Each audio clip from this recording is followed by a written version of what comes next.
Kalau nggak ada Samsung, mungkin iPhone nggak bakal sebagus ini. Karena beberapa komponen dari iPhone itu diproduksi oleh Samsung. Percaya nggak? Kalau brand Samsung, awalnya itu cuma jualan mie, ikan kering, dan sayur-sayuran. Samsung juga pernah bikin mobil, TV, drone, dan sekarang sampai punya kota sendiri di Korea Selatan yang bernama Samsung Town. Lantas, apa yang bisa membuat Samsung besar seperti sekarang? Inovasi apa yang telah mereka buat? Dan bagaimana bisa mereka selalu bersaing dengan kompetitornya yang sangat kuat? Oke, mari kita bahas. Kisah ini bermula dengan seorang pengusaha yang bernama Lee Byung-chul. Kita sebut aja Pak Byung agar lebih mudah dalam pengucapan. Pada tahun 1938, ia mendirikan Samsung sebagai sebuah toko perdagangan kecil di Korea Selatan, yang awalnya berfokus pada pembuatan mie, ikan kering, dan sayur-sayuran. Pak Byung berasal dari keluarga yang cukup berada. Dan Pak Byung juga mengenyam pendidikan di University Waseda di Tokyo, Jepang, dan mengambil jurusan ilmu politik. Pada tahun 1931, ia memutuskan untuk tidak melanjutkan studinya dan kembali ke Korea Selatan untuk mengelola aset keluarga setelah ayahnya meninggal. Meskipun Pak Byung tidak menyelesaikan pendidikan formalnya, tapi beliau dianugerahi gelar doktor kehormatan dalam bidang administrasi bisnis. Gelar tersebut diberikan karena Pak Byung telah mendirikan Samsung menjadi konglomerat global. Gelar ini diberikan kepada seseorang yang dianggap telah memberikan dampak besar dalam bidang ekonomi, digital, dan bisnis sosial. Banyak tokoh lain yang menerima gelar doktor kehormatan meskipun ia tidak menyelesaikan pendidikannya.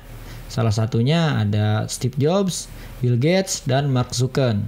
Karena mereka telah berpartisipasi besar dalam dunia teknologi dan bisnis. Pada akhir 1960-an, Samsung mulai masuk ke industri elektronik dengan memproduksi televisi, radio, dan peralatan rumah tangga.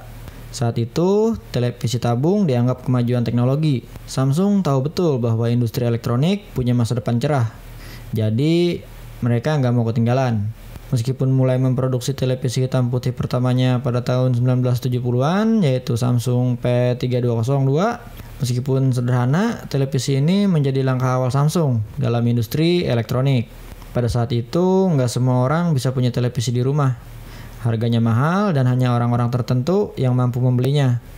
Tapi Samsung melihat peluang besar. Mereka terus meningkatkan produksi dan mulai memperluas jangkauan distribusi.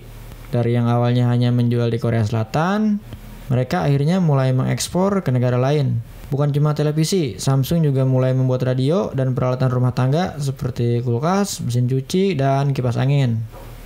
Ini adalah langkah besar, karena saat itu belum banyak perusahaan Korea yang berani bermain di industri ini. Mereka nggak cuma sekedar bikin produk, tapi juga mulai melakukan riset dan inovasi. Sejak saat itu, Samsung nggak lagi cuma dikenal sebagai perusahaan perdagangan, tapi mulai bertransformasi menjadi perusahaan teknologi yang nantinya akan menguasai pasar dunia elektronik. Pada tahun 1982, Samsung mulai memperluas distribusinya ke pasar internasional dengan membangun pabrik perakitan televisi di Portugal. Kemudian pada tahun 1987, sang pendiri Samsung meninggal dunia dan digantikan oleh anak ketiganya yang bernama Lee Kun-hee.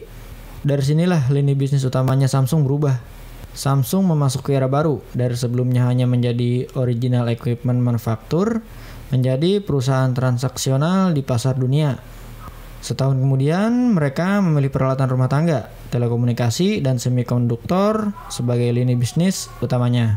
Setelah melakukan riset selama lebih dari 2 tahun, untuk mengembangkan telepon genggam, Samsung Electronics meluncurkan ponsel SH100 pada tahun 1988 yang didistribusikan ke pasar Korea Selatan. Sayangnya, ponsel pertama buatan Samsung tersebut kalah laku dari Motorola di pasaran dalam negeri, dan waktu itu minat orang untuk beli handphone masih rendah. Meski Samsung terus memperkenalkan model baru setiap tahun, masing-masing model hanya laku terjual di angka 1000 atau 2000 unit per model.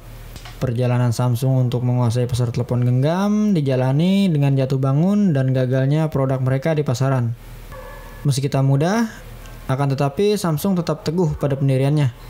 dengan terus membuat telepon seluler setiap tahunnya. Jerih payah Samsung terbayar di akhir tahun 1990-an. Samsung mulai bangkit sebagai perusahaan internasional saat telepon seluler CDMA mulai membawa ke seluruh penjuru dunia. Pada tahun 1999, Samsung menguasai lebih dari 50% penjualan di pasar CDMA di seluruh dunia.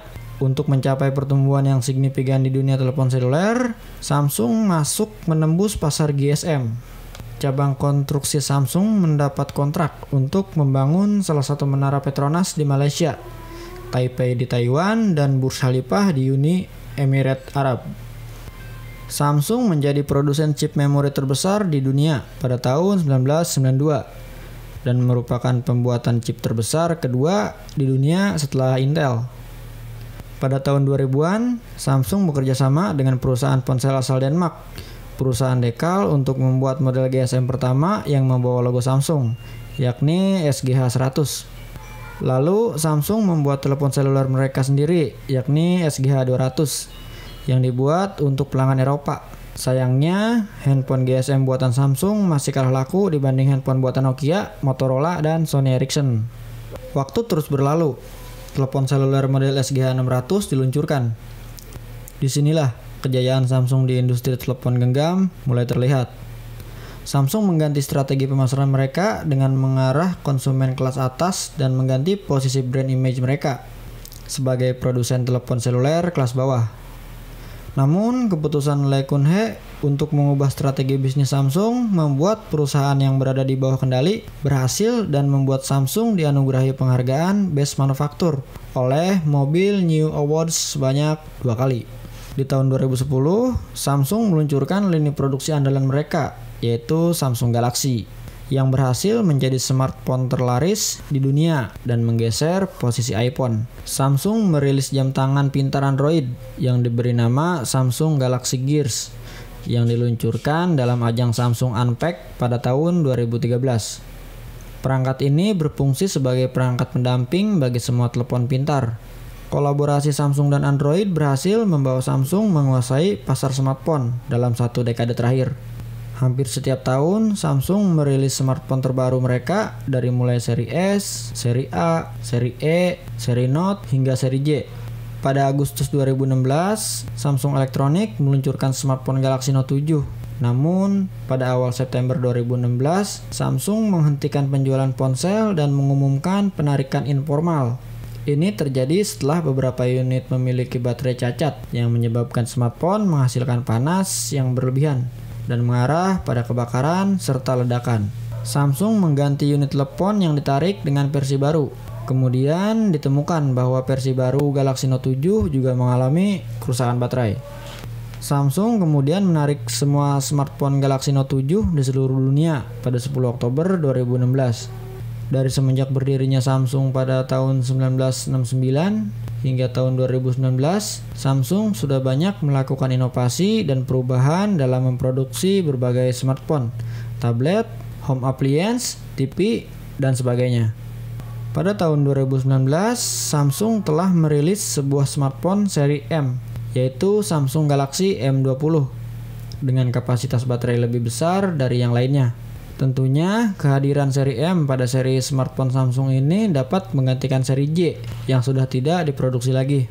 Berawal dari seri M inilah, Samsung membuat inovasi ke seri lainnya dengan menggunakan layar poni atau notch. Perjalanan Samsung menjadi salah satu perusahaan raksasa di bidang teknologi tidaklah mudah, dan keberhasilan Samsung menguasai pasar ponsel dunia bukan tanpa celah. Dengan segala jatuh bangun serta kegigihan para pemimpinnya dalam melakukan eksekusi bisnis, perusahaan ini sudah beroperasi di 58 negara dan memiliki lebih dari 2.800 pekerja. Hingga saat ini, perusahaan yang bermula dari menjual produk buah dan sayuran berkembang menjadi salah satu merek perusahaan teknologi terbesar di dunia, dengan mengeluarkan ponsel cerdas yang menjadi jawara dalam persaingan pasar dunia. Sekarang, kesuksesan Samsung tidak lagi terbantahkan. Hampir seluruh aspek teknologi telah dijajah untuk mengembangkan perusahaan ini. Bahkan, smartphone andalan Samsung yaitu Galaxy S4 telah menjadi perangkat terpopuler pada tahun 2013. Sekian sedikit ulasan brand Samsung dari masa ke masa. Tentunya kalau diruntut dengan jelas, tentu ini akan menjadi cerita panjang yang gak bisa diceritakan dengan begitu singkat seperti video ini. Apabila ada yang kurang tepat atau ingin menambahkan, mohon dikoreksi. Dan mari kita berdiskusi di kolom komentar.